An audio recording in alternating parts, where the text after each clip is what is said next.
अम्बाई संसार समुद्र मग्नम नमो नमस्ते ऋषिकेश्वराय। यस्ता मन्त्र जप गर्दै गर्दै यी मेधावी नाम गरेका ऋषि आज परब्रह्म परमात्मामा लीन बन्नुभयो। भगवानमा नै चित्त समर्पण गरेर अन्त्यमा मेधावी ऋषिले ओम नमो भगवते वासुदेवाय मन्त्र जपेर चट्ट प्राणलाई लिएर भगवानमा समर्पण गरिदिनु भयो। मेधावी ऋषिको यो लीला समाप्त भयो। बुवाले आँखा पर्लक्क पल्टाएको गुणसुन्दरीले देखिन्। बुवा भनेर आत्तिर कराइन्। बुवाको मुन्टो पर्लक्क यता पल्टियो। प्रभु आमुख गरिरहेका छन्, ठुलो ठुलो आँखा हेरिरहेका छन्, तर सास बन्द भयो। गुणसुन्दरी अत्यन्त विलौना गर्न थालिन्। हा पीतकृपा सिन्धु आत्मजानन्ददायक कश्याङ्के मामदायाज्ञ गतोषि वैष्णवपुरम। हे पिताजी, हे बुबा, आज हजुरले यो छोरीलाई एकान्त जङ्गलमा एक्लै छोडेर हजुर कहाँ गइबक्स्यो। अब मैले बुवा भनेर कसलाई भन्नु? बुवा एकचोटि त छोरी भनेर बोलाइदिबक्स्योस्, एकचोटि हजुरको मुखबाट छोरी भनेर सुन्न पाऊँ। तर बुवा बोल्नु भएन। बुवाको हात समाउँथिन्, बुवाको हातमा चुम्बन गर्थिन्। मेरो बुवा भन्ने छातीमा गाँस्थिन्। अब मलाई भोलिबाट यो एकान्त जङ्गलमा छोरी खाना खाना आऊ भनेर कसले भन्छ? मैले निन्याउरो मुख लगाउँदाखेरिमा भोलिबाट मलाई छोरी तिमीलाई के हो भनेर कसले भन्छ? मेरो आँखामा आँसु देख्दाखेरिमा छोरी तिम्रो म छु नि भनेर मलाई भोलिबाट कसले भन्छ? मेरो बुवा मलाई छोडेर कहाँ गइबक्स्यो भनेर अनेक तहबाट त्यसरी एकान्त जङ्गलमा न्याउली चोरी कराइरहेकी हुन्छन्, रोइरहेकी हुन्छन्। त्यसै गरिकन पिताको वियोगमा गुणसुन्दरी पनि आलाप विलाप गरेर रुन थालिन्। गुणसुन्दरीको रुदन जङ्गलको पर परसम्म गुन्जियो। पर भएका छिमेकीहरू के भएको रहेछ भनेर दौड्दै आउँदा त ऋषि मेधावीले यो संसार छोडेको, प्राण त्याग गरेको देखेपछि सबैजना अत्यन्त तरिकाले शोकाकुल भए। मेधावी ऋषिको मृत्युको शोक गर्न थाले। मेधा ऋषि सुता सप्तम शनै निश्चित तापसा ससम्भ्रमा समाजग्मोर हाहाकार समन्विता। अनि सबैले गुणसुन्दरीलाई सम्झाए, नानी यो संसार यस्तै हो। आए सो जाएंगे राजा रंग फकीर, एक सिंहासन चली चले तो एक बंदे जंजीर। यो संसारमा जो आएको छ उसले यो संसार एक दिन छोड्नै पर्छ। जन्म नै केका लागि त भन्दाखेरिमा मृत्युका लागि हो। त्यस कारणले नानी मृत्युमा शोक नगर। अनेक तरिकाले सम्झाए। अब सबैले सम्झाइ बुझाइ गरेपछि गुणसुन्दरीले सम्झे पनि नसम्झे पनि धैर्य धारण गरिन्। अनि चिता बनियो। पिताजीको शवको दाह संस्कार भयो। सबैले भने अब अरूले जसो जसो भने त्यसै गर्ने त हो नि त्यो बेला। त्यसपछि मेधावी ऋषिको औरवैदिक क्रियाकर्म पनि सम्पन्न भयो। त्यहाँबाट हेर्नु 13 दिनसम्म त सबैजना आयो, बसे, सम्झाइ बुझाइ गरे, चल्यो जिन्दगी। सुन्नु न, यो गजब कुरा छ। हामीहरू सबैले भोगेको कुरा के हो? मुख्य कुरो त 14औं दिनबाट पो हुन्छ त। आउने जाने गरेका मान्छे पनि अब 13 दिनसम्म भेटघाट हुन्छ, सबै हुन्छ। 14 दिनबाट च्याउको एक्लै। यी गुणसुन्दरीलाई आश्रम शून्य लाग्यो। दिउँसो आकाशमा सूर्य उदाउँथ्यो, तर गुणसुन्दरीको घरमा अँध्यारै हुन्थ्यो। रातको चन्द्रमाले जगतलाई शीतलता प्रदान गरिरहेको हुन्थ्यो, तर गुणसुन्दरीको मनलाई चन्द्रमाले छुन सक्दैनथ्यो। नदीमा अनवरत पानी बगिरहेको हुन्थ्यो आश्रमको छेउबाट, तर गुणसुन्दरीको मनमा भत भत बोलिरहेको हुन्थ्यो। शून्य शून्य जिन्दगी गुणसुन्दरीको यस्तो चल्दै थियो। बुबाले छोडेर गएपछि गुणसुन्दरीले आफ्नो आश्रममा चुलो बालिनन्।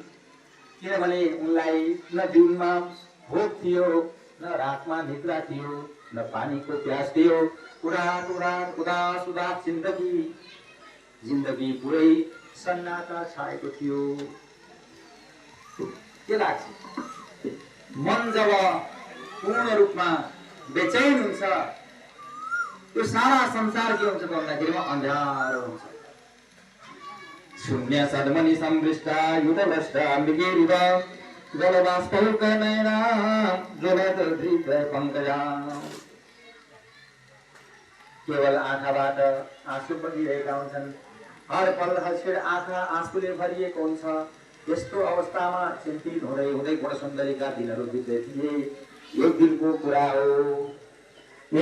कुरा हो गुणसुन्दरीका आश्रममा एवृक्षया भने तस्मिन् परमः कोपनो मुनि एकजना ऋषि हुनुहुन्थ्यो दुर्वासा। गुणसुन्दरीको आश्रममा दुर्वासा ऋषिको सवारी भयो। अब आफ्नो मनमा जतिसुकै आँधीहुरी भए पनि हजुर घरमा पाहुना आएपछि गृहस्थीको धर्म हो, सत्कार गर्नु पर्यो। त्यसैले गुणसुन्दरीले दुर्वासा ऋषिको सत्कार गर्नुभयो, स्वागत गर्नुभयो, हस्तार्घ गर्नुभयो, पादार्घ गर्नुभयो। त्यहाँबाट हात जोडेर दुर्वासा ऋषिलाई विन्ती गर्नुहुन्छ। नमस्तेस्तु महाभाग अत्रिगोत्र दिवाकर अनसूया गर्भजाता मुनि श्रेष्ठ तपोधन। हे तपस्याका धनी हुनुभएका, हे अनुसूयाका पुत्र हुनुभएका, अत्रिगोत्रका दिवाकर हुनुभएका हे महामुनि, हजुरलाई मेरो बारम्बार नमस्कार छ। मम भाग्योदय जातस्तव गमनतो मुनि अथवा मत्पितुर पुण्य प्रवाह प्रेरितो भवान्। आज मेरो कत्रो भाग्यको उदय भयो अथवा मेरो पिताजीले गर्नुभएको पुण्यको उदयको कारणले पो हो कि आज मेरो आश्रममा हजुर जस्तो महामुनिको सवारी भयो। जुन घरमा सन्तको समागम हुन्छ, जुन घरमा ब्राह्मणको पाउ पर्दछ, यो घरलाई तीर्थ भनेर बताइएको छ। तर जुन घरमा ब्राह्मणको पाउ पर्दैन, त्यो घरलाई मसान घाट भनेर बताइएको छ। न विप्रपादोदक कर्दमानि न वेद शास्त्रम ध्वनि गर्जितानि स्वाहा सोदाकार जुगर्जितानि मशान तुल्यानि गृहाणि तानि। तानि गृहाणि मशान तुल्यानि, ती घरहरू मशान घाट बराबर हुन्। कुन घर? जुन घरमा ब्राह्मणको चरणको छाप पर्दैन दैलाको फेरामा, जुन घरमा वेद शास्त्रको बेला बेलामा ध्वनि गर्जना हुँदैन, जुन घरमा साँझ बिहानमा शङ्ख घण्ट बज्दैन, जुन घरमा तुलसीको मठ छैन, जुन घरमा तिथि श्राद्ध चलेको छैन, जुन घरमा स्वाहा सोदाकार विवर्जितानि बेला बेलामा यज्ञ अनुष्ठान भनेर स्वाहा आदि हवन आदि भएका छैनन्, त्यस्ता घरहरू भनेको कस्तो हो त भन्दा मशान तुल्यानि गृहाणि तानि। तानि गृहाणि मशान तुल्यानि। त्यस कारणले आज मेरो घर वास्तविक घर भएको छ, किनभने हजुर जस्तो महामुनि गुरुदेवको आज सवारी भयो भनेर गुणसुन्दरीले दुर्वासा ऋषिलाई प्रार्थना गर्छिन्, भन्दछिन् सफलम स्मरन्त्या सफलम जन्म सफलम चाद्य मे व्रतम अद्य मे सफलम पुण्यम अद्य मे सफलो भव। आज मेरो व्रत पनि सफल हो, आज मेरो सुकर्म पनि सफल भयो, त्यसैले आज मेरो जिन्दगी नै सफल भयो भनेर यिनले जब भनिन्, दुर्वासा ऋषि भन्नुहुन्छ वाह तिमी वास्तवमा गजब रहेछौ, किनभने बोध अनुसारको फल लाग्छ भन्थे हो रहेछ। किनभने मेरा ऋषिको छोरी हो नि त, फल कस्तो हुन्छ भन्ने कुरा बोधबाटै थाहा हुन्छ। त्यस कारणले गर्दा मेरा ऋषिकी छोरी भएकी तिमी जय होस् भन्नुभयो, प्रशंसा गर्नुभयो र भन्नुभयो नानी म कैलाशबाट यहाँ आएको, बदरीको आश्रम जानका लागि आएको, बाटोमा तिमीलाई पनि यसो भेटेर तिमीसँग पनि यसो भडा खुसारी गरेर निस्क्यो भनेर आएको नानी। बुवाले छोडेर जानुभएछ। बुवा साह्रै असल हुनुहुन्थ्यो, साह्रै बेस हुनुहुन्थ्यो, मेरो त साथी नै हुनुहुन्थ्यो। आँखामा राखे पनि नमिजाउने बुवाको प्रशंसा गर्नुभयो। फेरि पनि गुणसुन्दरीलाई एकचोटि आलो घरमा कोट्याइदिएको जस्तो लाग्यो। आँखाबाट बर्र आँसु झरे। बुवालाई सम्झाइदिनु पर्छ दुर्वासा ऋषिले। त्यसपछि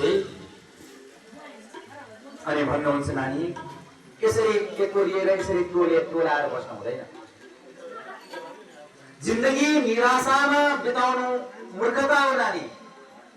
जीवन गतिशील छ, त्यसैले आशावादी बन्दै जिन्दगीका हरेक आयामहरूलाई पार लगाउँदै नयाँ नयाँ मोडमा जीवनलाई अगाडि बढाउनु नै जिन्दगीको सार्थकता हो।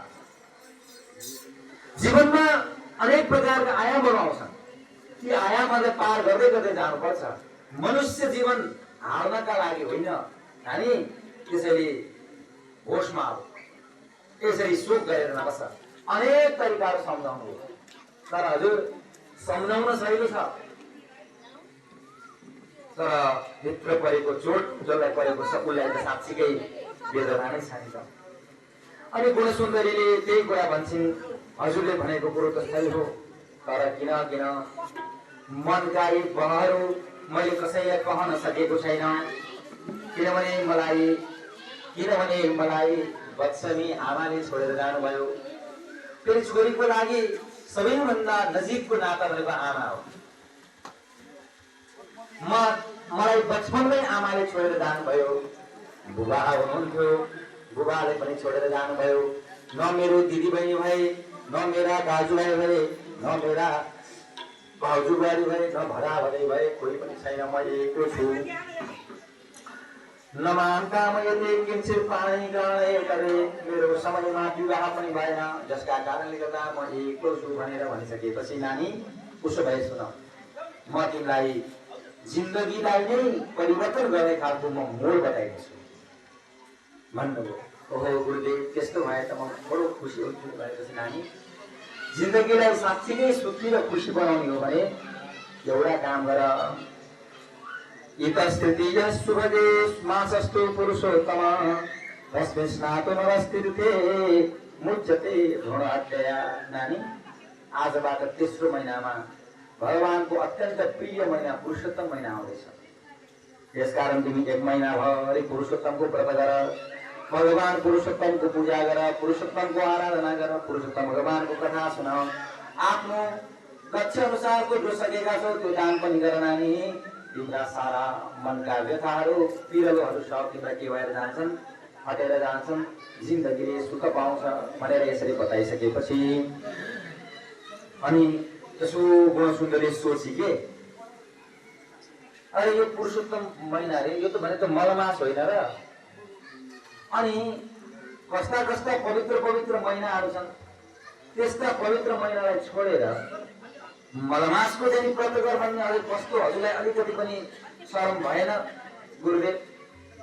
औ कस्ता कस्ता देवताहरू छन्, गणेशजी हुनुहुन्छ, शिवजी हुनुहुन्छ, दुर्गा हुनुहुन्छ, त्यसै गरिकन